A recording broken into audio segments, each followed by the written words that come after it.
बिस्मिल्लाहिर्रहमानिर्रहीम, अस्सलाम वालेकुम। मैं गौर पर सियासत के प्लेटफॉर्म से आपकी खिदमत में हाजिर हूँ। सबसे पहले दरख्वास्त है कि चैनल को सब्सक्राइब कर लें और बेल आइकन ज़रूर दबा दें ताकि आप तक मेरा व्लॉग बर वक्त पहुँच सके। खबर यह है कि इमरान खान से जान छुड़वाने के बावजूद क्या इशू है कि ये जो लंदन यात्रा है प्राइम मिनिस्टर की क्यादत के अंदर सारी नून लीग क्यों करन जा रही है, केड़ी शहर रह गई पिछो जो मसला हल नहीं हो रहा, इसके ऊपर मैं सारी बात करूंगा। लेकिन उससे पहले मैं आपसे अर्ज़ करूं कि पीटीआई को आज दो सेटबैक हुए हैं इलेक्शन कमीशन ऑफ पाकिस्तान में, और एक सेटबैक जो है वो तो मुझे लगता है कि वो तो मुकम्मल ही सेटबैक हो जाना ना, वो तो उनसे मतलब वो सामभे नहीं जाना। उसकी वजह यह है कि चले पहले मैं आपको सेटबैक बताता हूँ क्या हुआ।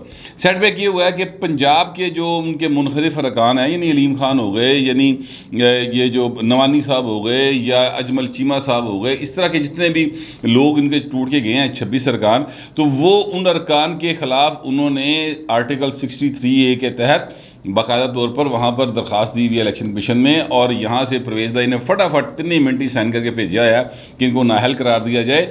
वो उसके ऊपर समाअत थी आज, और उस समाअत के दौरान पीटीआई की तरफ से ये दरख्वास्त की गई कि इनको इसका जल्दी फैसला करें और अज ही इन्होंने नाअहल कर दो। लेकिन इलेक्शन कमीशन ऑफ पाकिस्तान ने कहा कि जी रोला पाने नाल चीका मारन नाल असी मरूब नहीं होना, आप ज़रा सब्र करें, हम पूरे तरीके से बात सुनेंगे दोनों साइड्स की, उसके बाद हम फैसला जारी करेंगे। लिहाजा ये एक इस्तदा जो थी उनकी वो मुस्तरद हो गई है। इस पर बहुत आज सारा दिन खबर रोला पे आ रहा है कि जी पीटीआई को एक और जो है ना वो हो गया, सेटबैक आ गया, और उसके बाद पीटीआई वालों के जो वो यूथी है जिनको अभी पूरी गल का नहीं सी पता, उन्होंने चीफ इलेक्शन कमिश्नर के खिलाफ बाकायदा ट्रेंड चलाने शुरू कर दिए।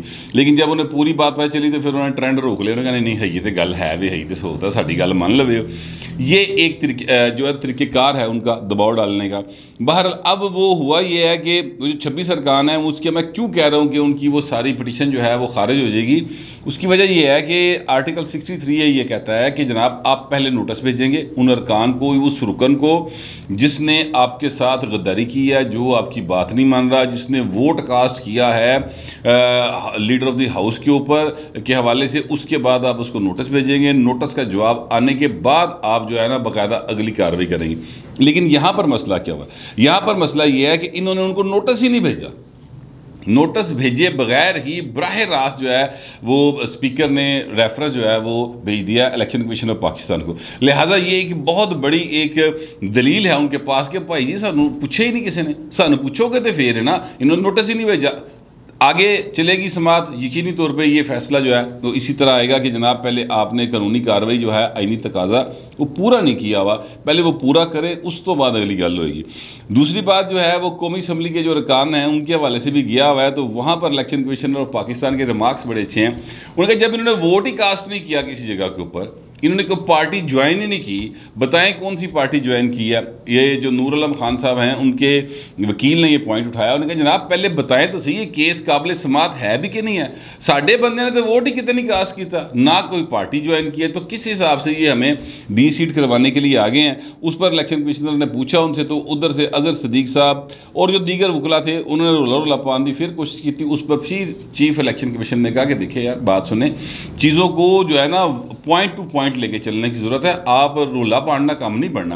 उन्होंने फिर समाज जो है वो कल तक मुलतवी कर दी, अब कल फिर ये होगा, और कहा यह जा रहा है कि 13-14 तारीख तक शायद 15 तारीख तक इस हवाले से फैसला आ जाएगा। कभी इम्कान ये है कि कौमी असम्बली वाले मुकम्मल तौर पर बच जाएंगे। उसकी वजह यह है कि ये जो शहबाज शरीफ साहब को वज़ीर आज़म बने हैं उनके जो है ना मतलब वोट जो कास्ट हुए हैं वो इत्तेहादी जमातों ने दिए हुए हैं। उसमें पीटीआई के जो मुनहरिफ अरकान थे 19-20 वो तो पैन बाहर बैठे थे, वो तो उस वोटिंग में तो उन्होंने हिस्सा ही नहीं लिया, इसलिए उनके ऊपर ये शिक लागू नहीं होती। एक बात, दूसरी बात ये कि उन्होंने बाकायदा तौर पर किसी जमात में शमूलियत का ऐलान भी नहीं किया हुआ, उस पर भी ये शिक लागू नहीं होती। लिहाजा वो भी बच जाएंगे, और थल्ले जड़े MPs ने उनको चूँकि नोटिस ही जारी नहीं हुआ हुआ, लिहाजा वो भी एक आईनी तकाजा है उसको पूरा नहीं किया हुआ, और वो भी बच सकते हैं। वैसे तो पीटीआई जो है मतलब मैं आपसे क्या कहूँ, पीटीआई तो किसी भी आइन शहर को मनने तैयार ही कोई नहीं। पीटीआई तो कहती है जो असी कहते हैं वो आइन है, जो इमरान खान कह रहे हैं वो आइन है, वो हुक्म है, वो जनाब उत्तो उतरे होया है, वो जो कहेगा उन मनना हर एक ते जेर जबर समेत लाजम मलजूम है। यानी आलम देखें इनका कि आप घड़ी चोरी हुई, यानी घड़ी चोरी होने से मेरी मुराद है कि घड़ी वो जो एक किसी अरबी शहजादे ने इनको गिफ्ट की थी, वो घड़ी इन्होंने ली और वहाँ पर जमा नहीं करवाई, उसका एक रेट लगवाया कमेटी बनवा के। वो फ़र्ज़ करें मार्केट में थी, 1 मिनट के लिए फ़र्ज़ कर लेते हैं 10 करोड़ रुपए की, उन्होंने वो मार्केट रेट उस कमेटी ने लगाया 2 करोड़ रुपया। 2 करोड़ रुपए में से इन्होंने 30% दे के, यानी उसका आप समझ लें कि 1/3 दे के घड़ी खोल रख ली, उसको दोबारा बेच दिया। उसको दोबारा क्या किया, बेच दिया दुबई की मार्केट में। उस चूँकि वो कस्टमाइज्ड घड़ी थी, उस तरह की सिर्फ 2 घड़ियाँ बनी हुई थी, वो जिसके पास बेचने गए उन्होंने कहा ये ऐसे उस शहजादे ने बनवाई थी। उन्होंने उनसे रब्ता किया कि यार ये घड़ी आपने बेचने के लिए भेज दी। उन्होंने कहा नहीं नहीं, एक साढ़े को लेते कि प्राइम मिनिस्टर ऑफ पाकिस्तान होती थी। उन्होंने कहा फिर प्राइम मिनिस्टर वाली विकट आ गई। उन्होंने कहा जी आप ये ख़रीद लें और ख़रीद के ना हमें भेज दें, ताकि जो है ना साड़ी शायद साढ़े को वापस आ जाए। वो सर 12-15 करोड़ रुपए की घड़ी जो है ना उन्होंने बेच दी। फिर इमरान खान ने इस तो गल तो मुकरिया कोई नहीं, उसने बड़ी ढिठाई के साथ ये कहा कि मैंने घड़ी बेचकर सड़क बनवाई, यानी अंदाज़ा लगाए। और उस पर वो बाकायदा जो है ना, मतलब पीटी वाले कह रहे हैं वाह जी वाह, देखो तोहफा बेचता अपना, अपने को भी तो रख सकता सी ना पैसे, उन्हें सड़क बनवाती। हालांकि वो सड़क जवेद हाशमी साहब आजकल बीमार हैं, अल्लाह ताला उनको सेहत अता फरमाए। वो उन्होंने बाकायदा तौर पर इस बात का इंकशाफ किया। उन्होंने कहा यार जब नवाज शरीफ साहब गए थे ना इनसे मिलने के लिए 2013 में प्राइम मिनिस्टर बनने के बाद, इनके घर गए थे, तो इमरान खान ने बड़ी लजाजत के साथ, बड़े तरले के साथ, गोडिया नूं हथ लाने वाले स्टाइल किया सी कि मियाँ साहब मेहरबानी करो ए मेरे घर नूं आने वाली सड़क तो बना दियो, ठीक है। और मियाँ साहब ने कहा जी बन गई, होर हुक्म करो खान साहब तुम दसो की होर चाहिए। उन्होंने कहा जी ये सड़क बना दें, 1-2 और काम किए थे, वो पार्क को डेवलप कर दे, को बत्तियाँ लगा दो। मियाँ साहब ने वो सारा काम करवा दिया था। लेकिन खान साहब को चूँकि झूठ बोलने की आदत है, इसलिए वो भूल गए और उन्होंने एक जगह पे जलसा आम से या किसी कन्वेंशन से खिताब करते हुए ये कहा था कि जनाब वो घड़ी जड़ी बेच के ना तो मैं तो सर ए काम किया कि सड़क बनवाती सी। ये हालत है। और पीटीए के सारे मरांडूज और जितने यूथियाज हैं वो सारे के सारे इस बात पर यकीन कर बैठे हैं। अच्छा, अब ये इमरान खान को जो खुल मिली हुई है और ये सारा मामला चल रहा है, ये मैं आपसे अर्ज़ करूं कि इमरान खान को ख़तरा पैदा हो गया था कि मैंने गिरफ़्तार कर लिया जाएगा। कल उन्होंने इस बात का ख़दशे का इजहार भी किया था, उससे पहले हाक सर ये ख़बर दे चुका था। लेकिन मैं आपसे अर्ज़ करूँ कि ये जो अब जा रहे हैं ना लंदन, प्राइम मिनिस्टर साहब और नून लीग की सारी क़यादत जा रही है, वो सारी क़यादत जो है वो क्या करने जा रही है। मैंने इससे पहले व्लॉग में जो बातें की थी उसको मैंने काउंटर चेक किया, मैंने फिर बहुत सारे लोगों से रब्ता किया। कौमी असम्बली का इजलास चल रहा था, उसमें लोग मसरूफ़ थे, फिर बाद मुझे एक एक करके काला आनियाँ शुरू हुई और जो उसमें से बात निकली है, अब ये नून लीग की क़यादत या नून लीग के अंदर जो एक क्या कहना चाहिए तासुर मौजूद है ना, मैं उसकी बात कर रहा हूँ। मैं इस बात की बात नहीं कर रहा कि जनाब गल एंजी है, ये बात आप पहले ज़रा समझ लें।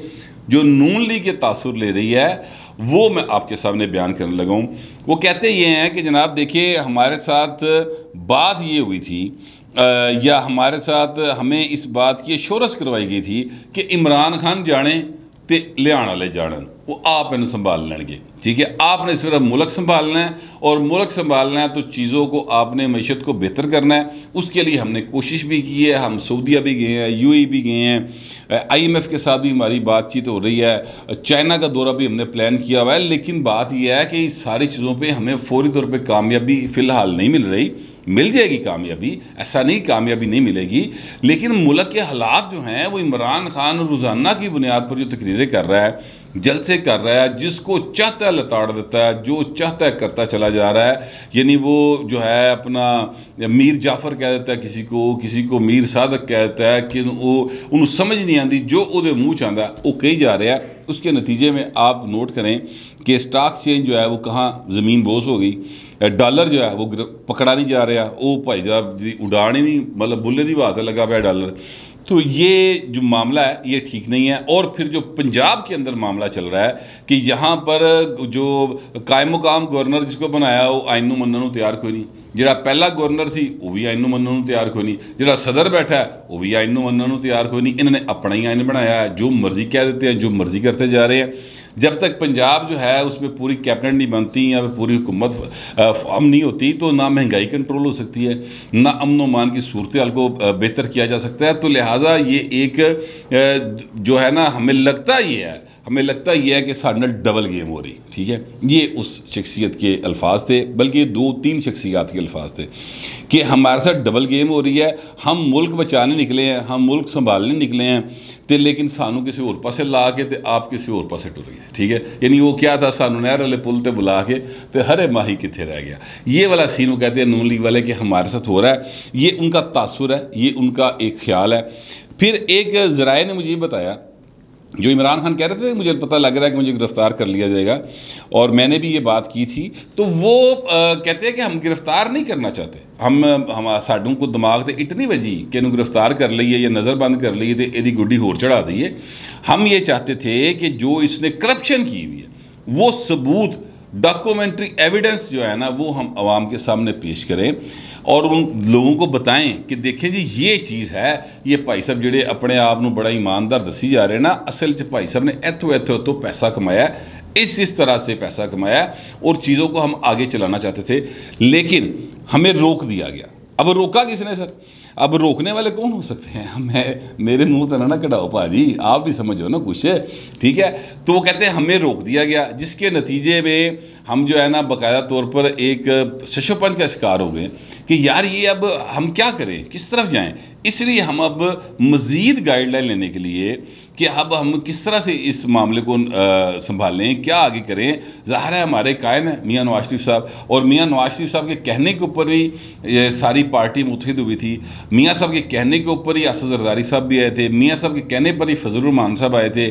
तो मियाँ साहब को कुछ गारंटीज थी, कुछ मामला थे, वो अब हम उनके साथ उनके पास लेके जा रहे हैं कि सर मियाँ साहब दसो हूँ असी कितने जाइए, मतलब चिड़ी बेचारी की करे थे ठंडा पानी पी मरे, मतलब हूँ कितने जाइए। ए तो साडे नाल जिहड़ी गल तुसीं कीती सी असी उस पासे टुरे हैं, अगों हालात नहीं पे बनते। और इकोनॉमी के हवाले से भी ज़ाहिर है हम मियाँ साहब से गाइडलाइन लेंगे, वहाँ पे डार साहब होंगे, डार साहब भी बताएंगे। तो इस सारे मामले को हम उनके साथ डिस्कस करेंगे, फिर वहाँ पे फैसला होगा। और जो फौरी इलेक्शन की बात है, वो फौरी इलेक्शन के हवाले से मैंने बात की तो उन्होंने कहा कि जी फौरी इलेक्शन तो हम फ़िलहाल नहीं चाहते। इसलिए नहीं चाहते कि अगर फौरी इलेक्शन की तरफ जाएंगे तो चीज़ें गड़बड़ हो जाएंगी। मगर अगर मियाँ नवाज शरीफ साहब कहें कि जनाब आप फौरी इलेक्शन की तरफ चले जाएं, असम्बली तोड़ उनको आओ जी इलेक्शन खेलने आओ देखी जाएगी, तो फिर हम ये भी करने को तैयार है। ज़ाहिर है वो हमारा कायद है। लेकिन एक और ज़रिया जो मुस्लिम लीग नून का है, उनका कहना ये था कि देखिए जब तक मियाँ मोहम्मद नवाज शरीफ साहब जो हैं वो पाकिस्तान में आके हमें लीड नहीं करेंगे इलेक्शन कैंपेन को, हम इलेक्शन में जाने के फ़िलहाल काबिल नहीं है। इसलिए कि हमने अभी कारकर्दगी दिखाई कोई नहीं, अभी तो हमें 1 महीना भी पूरा नहीं हुआ और हमारी को कारकर्दगी ऐसा है भी नहीं कि हम कहें कि जनाब देखो सी यह काम करता। लिहाजा अभी आवाम को रिलीफ नहीं मिला, इसलिए भी इलेक्शन में नहीं जा सकते। मियाँ साहब के केसेस हैं, मियाँ साहब अगर पाकिस्तान आएंगे तो ज़ाहिर है जेल जाएंगे।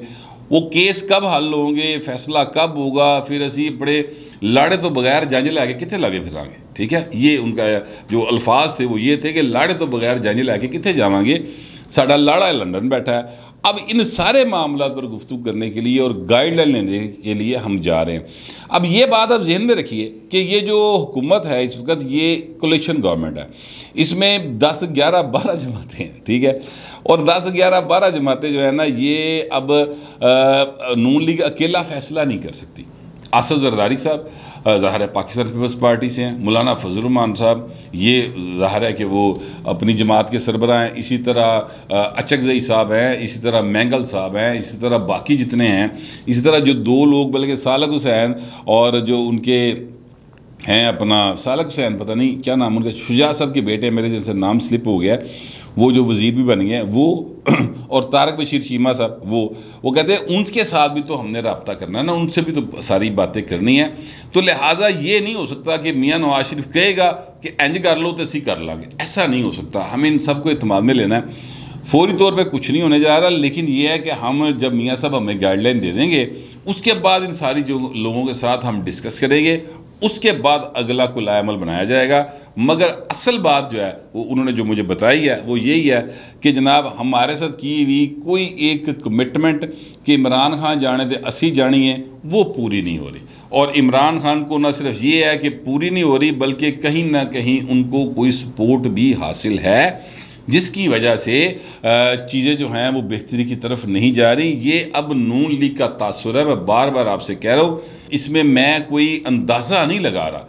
ये कुछ लोगों ने मुझे ये बात बताई है और नून लीग के तासुर लेके बैठी हुई है। अब मैं अपना तजिया आपको देने लगूँ। वो तजिया मेरा ये है कि नून लीग के पास ये तासुर दुरुस्त है, ये गलत है, लेकिन मैं ये समझता हूँ कि फौरी तौर पर इलेक्शन की तरफ नहीं जाया जा सकता, इसलिए कि अगर इमरान खान जिस तरह से इस्टेब्लिशमेंट के ऊपर उंगलियाँ उठा रहे हैं और बराह रास्त जो है उनकी क़यादत को, इस्टेब्लिशमेंट की क़यादत को निशाना बनाया जा रहा है, और उनके जो साइड के सहाफ़ी हैं, ज़ाहिर है हर सहाफ़ी का अपना एक नज़रिया सोच होती है, मैं किसी को बुरा या अच्छा नहीं कह रहा, लेकिन वो जिस तरीके से वो बात की जा रही है और जिस तरह से ट्रेंड्स चलाए जा रहे हैं, उसके बाद अगर फौरी तौर पर इलेक्शन की तरफ जाया जाएगा तो फिर इस्टेब्लिशमेंट के लिए तो एक बड़ी क्या कहना चाहिए, एक परेशानी की बात बन सकती है ना।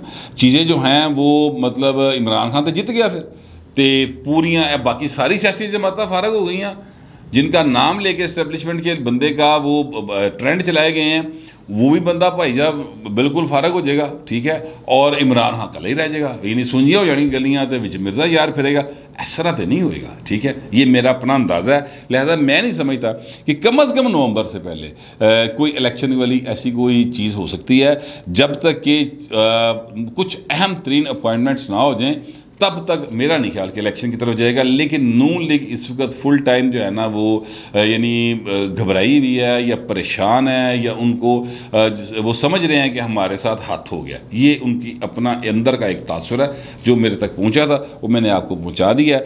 अब नवाज शरीफ साहब क्या लाइन लेंगे, नवाज शरीफ साहब इस पर क्या गाइडलाइन लेंगे, नवाज शरीफ साहब जो हैं वो जरदारी साहब के साथ और दीगर के साथ सारी बातें सुनकर क्या आगे मुशावरत करके चलेंगे, वो जब सूरत हाल होगी तो फिर जैसे जैसे पता चल जाएगा मैं तुहानू मुखबरी करता रहांगा। अब तक जो मेरे पास मालूमात थी वो मैंने आपको दे दी हैं। आपकी नज़र में ये मालूमात दुरुस्त हैं, गलत हैं, आपके पास कोई एडिशनल इन्फॉर्मेशन है या आपका मेरे ख्याल से इत्तफाक नहीं आप करते या मुत्तफिक हैं, हर सूरत में कमेंट्स ज़रूर कीजिएगा, मगर ज़रा डिसेंसी के साथ। फिलहाल इतना ही, मिलते हैं अगले वीडियो।